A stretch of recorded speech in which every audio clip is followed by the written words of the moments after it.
Hello friends. तो आज हम करने जा रहे हैं अपना नेक्स्ट जीएफजी का प्रॉब्लम।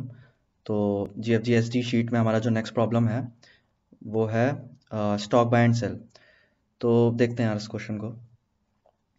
ठीक है, stock buy and sell, the cost of stock on each day is given in an array A of size N. ठीक है, कॉस्ट हमें दिया हुआ है एक एरे का, एक एरे में हमें कॉस्ट दिए हुए हैं। Find all the segments of days on which you buy and sell the stock so that in between those days your profit is maximum. तो हमें सेगमेंट्स बताने हैं यार, मतलब हमें बाय और सेल करने हैं स्टॉक्स और हमें प्रॉफिट मैक्सिमाइज करना है। ठीक है, since there can be multiple solutions the driver code will print one. ठीक है ठीक है। तो इसमें क्या करना है हमें कि सपोज ये एरे दिया हुआ है, ये कॉस्ट दी हुई है हमें, तो हम इस एरे में से बाय और सेल कर सकते हैं मल्टीपल टाइम्स। तो जैसे, और हमें बाय और सेल इस तरह से करना है कि हमारा जो प्रॉफिट है वो मैक्सिमाइज आए। ठीक है, और हम मल्टीपल टाइम्स कर सकते हैं। तो यहाँ पे हम देखें अगर, तो जीरो और थ्री को बाई, जीरो को बाई किया है और उसके बाद थ्री पे सेल कर दिया है, मतलब जीरो इंडेक्स पे बाई किया है, तो 100 पे बाई किया है, उसके बाद थर्ड इंडेक्स 310 पे इसने बेच दिया। तो क्या हुआ, 310 माइनस 100, तो वो एक प्रॉफिट हुआ। प्लस फिर उसने 40 पे खरीदा और सिक्स इंडेक्स पे, लास्ट इंडेक्स पे बेच दिया, तो 695 माइनस 440 किया, तो वो मैक्सिमम प्रॉफिट हुआ। तो तो ये इसका यार अप्रोच समझते हैं। इसका मतलब हमें ओ ऑफ एन में इसको करना है और स्पेस कॉम्प्लेक्सिटी भी ओ ऑफ एन रिक्वायर्ड है। तो उसको देखते हैं। तो इसमें सबसे पहले तो हमें दो चीज़ें समझनी पड़ेंगी कि इस क्वेश्चन में हमें पहला तो बाय फिर सेल करना है, फिर बाय करना है, फिर सेल करना है। ठीक है, बाय और सेल इस फॉर्मेट में ये चलता रहेगा। ठीक है, और और ये बाय और सेल इस फॉर्मेट में चलता रहेगा। और सेकंड चीज़ ये है कि इसमें हम सेल करने से पहले बाय नहीं कर सकते, नेक्स्ट बाय हम सेल करने से पहले नहीं कर सकते। जैसे मान लो हमने 100 पे बाय कर लिया, ठीक है, उसके बाद हम ऐसा नहीं कर सकते कि वापस से हम 260 पे बाय कर दें। और मतलब पॉइंट ये है कि 100 बाय करने के बाद हमें कहीं ना कहीं इसको सेल करना होगा, उसके बाद ही हम अपना नेक्स्ट बाय कर सकते हैं। ठीक है, तो आई होप समझ में आया होगा इसमें। भी उसमें क्वेश्चन में लिखा हुआ है कि सेगमेंट्स बताने हैं हमें जिससे प्रॉफिट मैक्सिमाइज हो। अब हमें सेकंड चीज़ समझनी है कि हम प्रॉफिट मैक्सिमाइज कैसे करें। तो प्रॉफिट मैक्सिमाइज करने के लिए एक बार इसको एक ग्राफ में रिप्रेजेंट करते हैं तो उससे बेटर अंडरस्टैंडिंग मिलेगी। इसमें एक ग्राफ बना लिया, ग्राफ में हमें समझना पड़ेगा कि हमें कब बाय करना है, कब सेल करना है, जिससे हमारा प्रॉफिट मैक्सिमाइज हो जाए। तो सबसे पहले तो हम इसको दो पॉइंटर यूज़ करके करेंगे, एक बाय पॉइंटर रखते हैं, एक सेल पॉइंटर रखते हैं। ठीक है, तो इनिशियली हमारा बाय और सेल पॉइंटर दोनों जीरोथ इंडेक्स पे है। ठीक है, जीरोथ इंडेक्स यानी कि 100 पे पॉइंट कर रहा है। तो मान लो हम, हाँ, तो हमने अभी क्या किया, अभी ऐसा मान के चल रहे हैं कि हम 100 को बाय कर रहे हैं। ठीक है, तो अब हम देखेंगे सबसे पहले कि इसका नेक्स्ट एलिमेंट इससे ग्रेटर है कि छोटा है। तो क्योंकि हमारा नेक्स्ट एलिमेंट ग्रेटर है, तो एक पॉसिबिलिटी है कि हम 180 पे इसको सेल कर सकते हैं। तो हम क्या करेंगे, तो हम सेल पॉइंटर को यहाँ पे रख देंगे, एक बढ़ा देंगे। पहले हमने चेक किया नेक्स्ट वैल्यू से ग्रेटर है, तो हमने सेल को बढ़ा दिया। ठीक है, तो इसको इरेज कर देता हूँ यहाँ से। ठीक, तो सेल यहाँ से हट के यहाँ पे आ गया। अभी हम क्या करेंगे, ठीक है, वापस से हम क्या चेक करेंगे कि अब हमारा जो नेक्स्ट एलिमेंट है 260 और 180 को कंपेयर करेंगे। ठीक है, 260 और 180 में फिर से हमारा 180 से बड़ा है जस्ट उसका नेक्स्ट एलिमेंट। तो हम क्या करेंगे, सेल को वापस से इंक्रीज कर देंगे, मतलब सेल को वापस से इस पे पॉइंट करा देंगे हम 260 पे। क्यों पॉइंट कराया हमने, क्योंकि अभी भी हमारे पास, अगर हमने 100 पे बाई किया तो हम 180 से भी बड़ा नंबर हमें मिल गया है, तो उस पर हम सेल कर सकते हैं। ठीक है, तो हमने इसको यहाँ से हटा के सेल पे उस पे पॉइंट करा दिया है। ठीक है, ठीक। तो अभी हम इसी तरह से आगे देखते हैं इसके।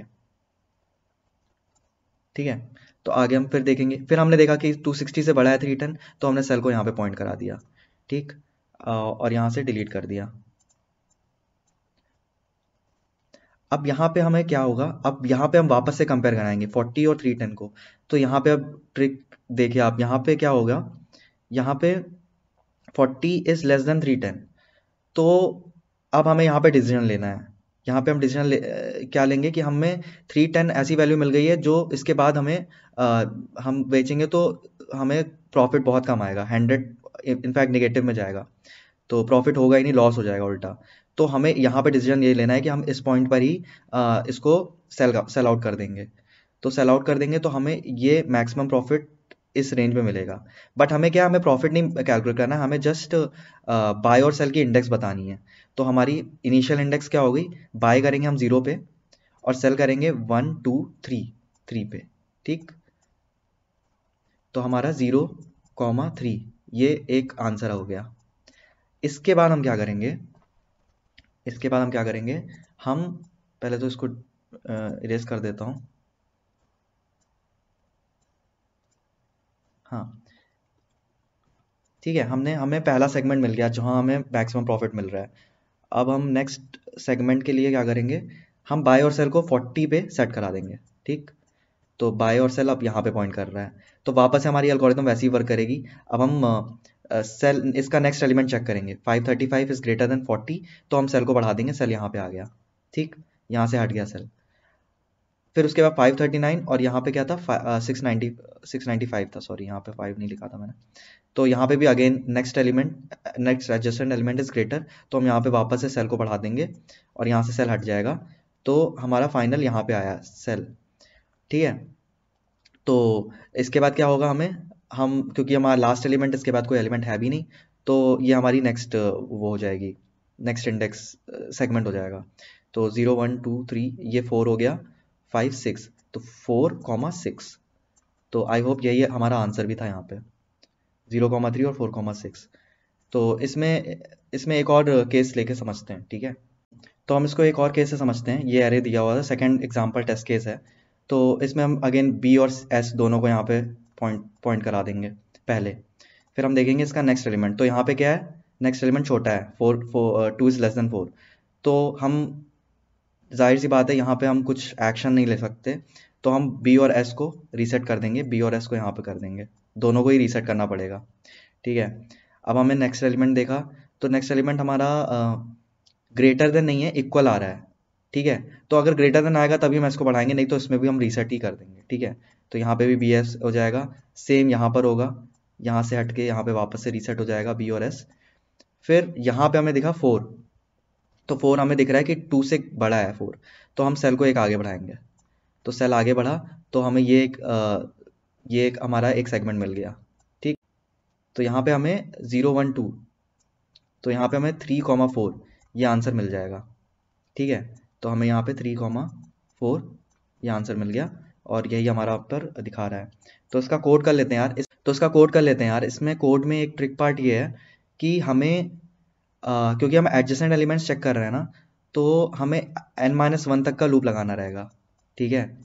तो हम अगर n-1 तक का लूप लगाएंगे, तो हमें अगर सपोज लास्ट एलिमेंट जब 2 यहाँ पे था, तो हमने 2 और 4 को चेक किया, तो हमने s को बढ़ाया था ना, s को हमने बढ़ाया था, तो उसके बाद लूप एंड हो जाएगा और हमारा ये लास्ट वाला कैलकुलेट नहीं हो पाएगा।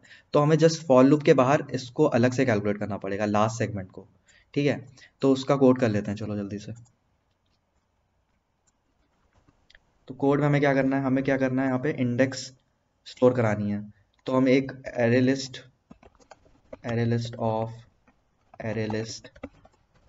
Of integer ans equal to new array list, ये बना लेंगे, ये हमारा आंसर रहेगा। फिर हम क्या करेंगे, लूप लगा देते हैं, for int I equal to 0, I less than n-1 तक लगा रहे हैं क्योंकि हम एडजेसेंट एलिमेंट्स चेक कर रहे हैं, ये दोनों, फिर ये दोनों ऐसे करके, है ना, ये सारे एलिमेंट्स कंपेयर कर रहे हैं। तो आई लेस देन n-1, आई प्लस प्लस, और हाँ, 2 पॉइंटर बाय और सेल के हम डिफाइन कर लेते हैं, इंट बाय इक्वल टू 0 और इंट सेल इक्वल टू 0। तो ये दोनों पॉइंटर्स हमने 0 पे पॉइंट कराया, अभी 0th इंडेक्स पे है, ठीक है। तो सबसे पहले हम क्या करेंगे, if a of i plus 1 is greater then a of i, यानी कि हम सेल को बढ़ा सकते हैं अभी, मतलब हमारे पास पॉसिबिलिटी है कि हम इंडेक्स को बढ़ा सकते हैं और हम प्रॉफिट को भी बढ़ा सकते हैं उससे, ठीक है। तो सेल प्लस प्लस जस्ट हमने कर दिया।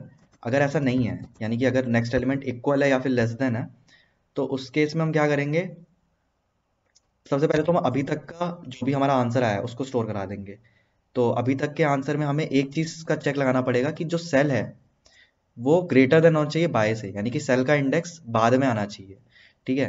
तो जस्ट यहाँ पे एक चेक लगा देते हैं, if sell is greater than buy. तो उस केस में हम क्या करेंगे, तो उसमें हमें सेल और बाय का इंडेक्स हमें स्टोर कराना पड़ेगा। तो हम एक एरे लिस्ट बना लेते हैं, array list of integer li equal to new array list, ठीक है। और li में हम li डॉट ऐड, पहले बाय वाला इंडेक्स ऐड कर देंगे, फिर li डॉट ऐड सेल का इंडेक्स ऐड कर देंगे। तो ये हो गया। इसके बाद क्योंकि ये कंडीशन फॉल्स हुई थी ना, नेक्स्ट एलिमेंट हमारा छोटा था, यानी कि ये वाली कंडीशन थी, ठीक है, 3, 10 और 40 हो रहा था। तो हम क्या करते थे, 40 पे दोनों को, बाय और सेल को वापस से रीसेट कर रहे थे अगले सेगमेंट के कैलकुलेशन के लिए। तो ठीक है, तो वो कर लेते हैं। i+1 पे हमें बाय और सेल को सेट करना पड़ेगा। तो बाय हो जाएगा हमारा बाय इक्वल टू i+1, ठीक है, और सेल भी हमारा हो जाएगा i+1, ठीक। तो ये तो हमारा सेकंड लास्ट एलिमेंट तक तो सही कैलकुलेट करेगा, बट हमारा अगर अगर बाय और सेल, अगर हमारा इस पॉइंट पे सेल है अभी, तो हमें लास्ट में एक बार और इस चेक को ऐड करना पड़ेगा।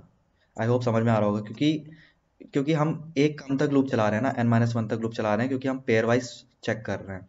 तो हम बिल्कुल एरे के बाहर नहीं जाना चाहते, तो ठीक है, तो हम सेकंड लास्ट तक लूप लगाया था, तो लास्ट वाले को हम अलग से कैलकुलेट करके इसके लूप के बाहर ऐड कर देंगे। तो उसको कर देते हैं,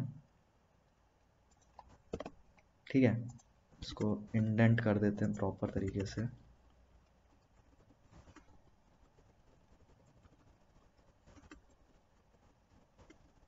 ठीक है, तो ये हो गया। तो हाँ, एक चीज़ और, यहाँ पे हमने li बनाया था ना, और हमें array list of array list return कराना है, क्योंकि मल्टीपल सेगमेंट्स पॉसिबल होंगे। तो हम आंस में एरे लिस्ट को ऐड कर देंगे, यहाँ पे आंस डॉट ऐड li। सेम चीज़ हम यहाँ पे भी कर देंगे, यहाँ पर, और लास्ट में हम आंसर को रिटर्न करा देंगे। कंपाइल करके देखते हैं इसका क्या आता है।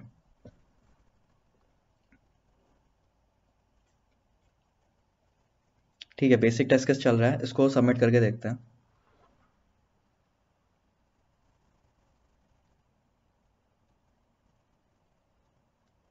ठीक है, तो हमारा सॉल्यूशन सबमिट हो चुका है एंड सक्सेसफुली सारे टेस्ट केस पास हो रहे हैं। तो आई होप समझ में आया होगा इसका कोड, मतलब क्वेश्चन काफ़ी इम्पॉर्टेंट भी है, बट इतना टफ भी नहीं है, इजी ही है। तो ठीक है, इसको अब नेक्स्ट वीडियो में हम देखते हैं नेक्स्ट प्रॉब्लम, जो कि है, कौन सा है, स्टॉक बाय एंड सेल हमने अभी करा, तो सब एरे विद गिवन सम, ये वाला नेक्स्ट वीडियो में करते हैं। तो अभी के लिए bye, and please subscribe to my channel, and okay bye, thank